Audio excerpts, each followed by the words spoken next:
there's this really infamous commencement speech. My family is making a grant to eliminate their student loans. So you have this guy, Robert Smith, who comes out of seemingly nowhere, pledges to pay off these graduate student loans, and no one has ever heard of him. Well, almost no one. Robert Smith reportedly reaching a settlement with the Justice Department and the IRS after a 4-year criminal tax probe into offshore income. Smith was involved in the largest tax fraud bust in US history. And in the years prior to cooperating with the feds, Smith goes on this charitable gift-giving spree of epic proportions, donating $250 million to breast cancer research, scholarships, museums, universities, you name it. This level of generosity is coming from a businessman who, despite being worth billions of dollars, had shown almost no interest in philanthropy prior to his tax fraud scandal. And now, all of a sudden, he's devoted himself to philanthropy? This doesn't seem like mere coincidence. It seems like a strategy, weaponizing philanthropy to shape public image. And you're telling me Smith is just one of many. Holy shit. What's the problem with the wealthy being generous? What do you have against philanthropy? Why don't you like philanthropy? We always talk about how the rich make their money, but we almost never scrutinize how they give it away. Michael Bloomberg is giving $1.8 billion to Johns Hopkins University. Amazon CEO Jeff Bezos has announced he's committing $10 billion in the fight against climate change. Facebook founder Mark Zuckerberg promising to give away 99% of his shares of the company to charity. Charity is a real minor issue. It has not changed the world. It has never helped anyone really long term. You can't walk down the street without bumping into a plutocrat who says they want to change the world and make the world a better place. Smith was the first black business leader to sign Bill and Melinda Gates' Giving Pledge. The whole idea of the Giving Pledge, it's corrupt. Oh my gosh, charity's amazing. You're so amazing. You signed the pledge and you're going to give everything away. If Jeff Bezos wants to help people, he should be investing in them, giving them jobs, not giving the money away to charity. Hate the game, not the player. Look, he's made the money. Now he wants to be liked, right? He wants people to like him. Big man in a suit of armor. Take that off. What are you? Genius, billionaire, playboy, philanthropist. The purpose of philanthropy is to help those in need. Or at the very least, it shouldn't be used as a tool to divert people's attention from this. The opioid crisis. Opioid crisis. The opioid epidemic. The opioid epidemic has killed more than 500,000 Americans over the last 2 decades. More than 130 people in the U.S. die each day after overdosing on opioids. There are enough opioid prescriptions for every man, woman, and child in America to have their own bottle. Purdue Pharma created the highly addictive painkiller OxyContin. The drug that arguably kick-started this crisis. They knew it was highly addictive based off the study. Purdue famously aggressively marketed OxyContin to doctors as a less addictive painkiller. Less than 1% of patients taking opioids actually become addicted. How the fuck is that not illegal? They are mass murderers. It's a strong term, mass murderers. How many drug dealers killed 500,000 people? Purdue Pharma, the makers of OxyContin, is owned by the Sacklers, a family worth billions of dollars. Collectively, they're worth an estimated $13 billion. And for many years, the family has been exceptionally good at keeping its name off the opioid crisis. During the midst of the crisis, the Sacklers donated hundreds of millions of dollars to institutions and to the arts in order to get their names on the building. My bet is anybody watching this, Yes.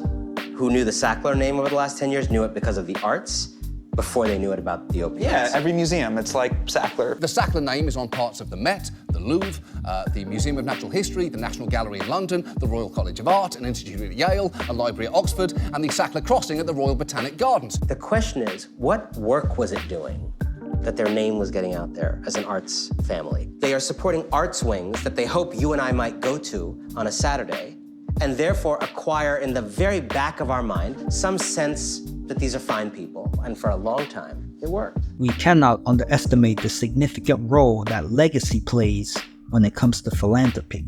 And no man in history embodies that statement more than the Merchant of Death. Oh, you've never heard that name before? Perhaps you know him by his government name, Alfred Nobel, the creator of the Nobel Prize. The story is that someone ran a false obituary. They thought he died, and they called him a merchant of death. The great merchant of death is gone. This guy, Nobel, who invented dynamite. And at that moment, he realized, fuck, this is how I'm going to be known. This is going to be my legacy, the merchant of death. He took a huge chunk of his fortune and started the Nobel Peace Prize. So when you hear the name Nobel, you don't think about dynamite, right? He invented dynamite, hand grenades and howitzer rounds and munitions. That was all Nobel.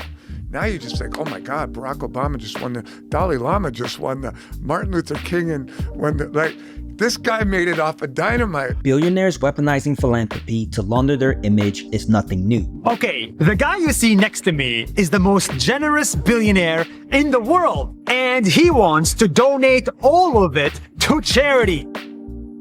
But why? Well, for many reasons. But I want to make a distinction. There is a difference between philanthropy and charity. Charity is focused on small human ends. For example, if you give a homeless person $20 to buy food, you're doing charity. Philanthropy, on the other hand, is a bit more abstract, like fighting climate change or ending world hunger. With philanthropy, somewhere along the lines, actual people become pawns. Take Robert Smith, for example.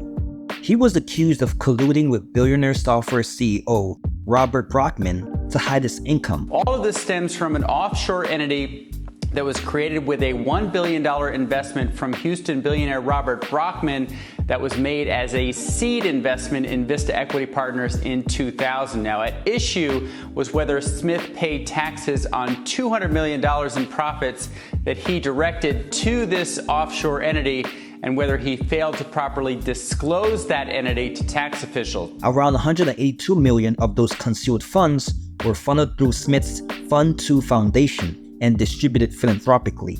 And it turns out that was the money Smith was using to make charitable donations, including paying off those graduate student loans. And Smith was not particularly shy about why he was making those donations.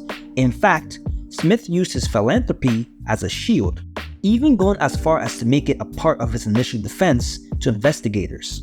This is a pattern among some of these philanthropic billionaires. Their reputation for generosity is complicated by the ways in which their financial crimes and charitable giving are deeply intertwined. Take Bill Gates, for example. Hello, I'm Bill Gates, chairman of Microsoft. In this video, you're going to see the future. Back in the 90s, Gates had the reputation of a ruthless and predatory monopolist, largely due in part to the 1998 antitrust case that alleged that Gates and his company, Microsoft, abused his market power to maintain a monopoly in desktop computer operating systems. That case turned Gates into one of the most despised people on the planet. But by devoting himself to philanthropy, Gates was able to successfully rebrand himself into the nerdy philanthropic grandpa that many of us admire today. So his philanthropy, some could argue, came from the need to cleanse his reputation, not necessarily to make the world a better place. And it seems like people are catching on, because that good guy reputation Gates spent decades cultivating has been crumbling down in recent years. You know, I had dinners with him. I regret doing that. Back when I was a teenager, I had a very favorable view of Gates. To me, he was a worldwide force for good, whether that was in the area of public health, where he played a pivotal role in the fight against malaria, or in terms of education, where he helped change the lives of many students through his Gates Millennium Scholarship, a scholarship that I myself applied to. Unfortunately, I didn't get awarded the scholarship, but luckily for me, a different billionaire ended up covering the cost of my college education. And perhaps that's why I'm so passionate about this topic, because it hits close to home. I myself could be considered a pawn to a billionaire's philanthropy, and this billionaire that I'm talking about is very well known and highly controversial. And while I don't want to seem ungrateful to my billionaire benefactor, I can't help but think that the reason why he was engaging in these philanthropic acts was to shape his legacy in the latter stages of his life. Now, I'm definitely not complaining, nor am I saying that all philanthropy is bad or all billionaire philanthropists are evil people. There are plenty of billionaires out there who are doing good things in the world and helping a whole lot of people. But the timing of the philanthropy is just as important as the philanthropy itself, because philanthropy and charity in general is something you're supposed to do out of the goodness of your heart, not because you expect some sort of financial return or personal gain. So yes, Robert Smith did something good and paid off the student loans of those college graduates and changed the trajectory of their lives. Robert Smith has changed my life. But it doesn't negate the fact that he did it for all the wrong reasons. Therefore, we cannot call it philanthropy. We have to call it something else. Perhaps the word I'm looking for is self-serving. Because when you're self-serving, you're looking out for your own interest, often in disregard of the interests of others. And when a billionaire is self-serving, average people don't get a say because the billionaire sets the agenda. There's a story from an earlier era of philanthropy. In the 1950s, a group of researchers funded by the Rockefeller Foundation traveled to a rural region of India to carry out a study among the local women. The researchers distributed thousands of pills in 7 villages and kept returning to ask questions about the women's sexual habits and menstrual cycles. When the women eventually understood that the pills they'd been given were oral contraceptives, they were furious, and rightfully so. They didn't want fewer children. The Rockefeller Foundation has simply decided that for them. And perhaps this is why more people should be scrutinizing philanthropy more than ever before. Because a lot of people fall victim to philanthropic PR.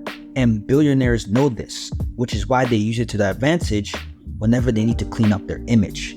Look, billionaires aren't going to stop weaponizing philanthropy. So it's incumbent upon us to scrutinize their philanthropy and decide how much praise we want to give them for their philanthropy. Because we don't want to get to a point in society where we're heavily dependent on the benevolence of a billionaire. Because as you can see, the world of billionaire philanthropy is dark. That's the end of the video. If you thought the world of billionaire philanthropy was dark, check out my video on the dark reality of entrepreneurial culture.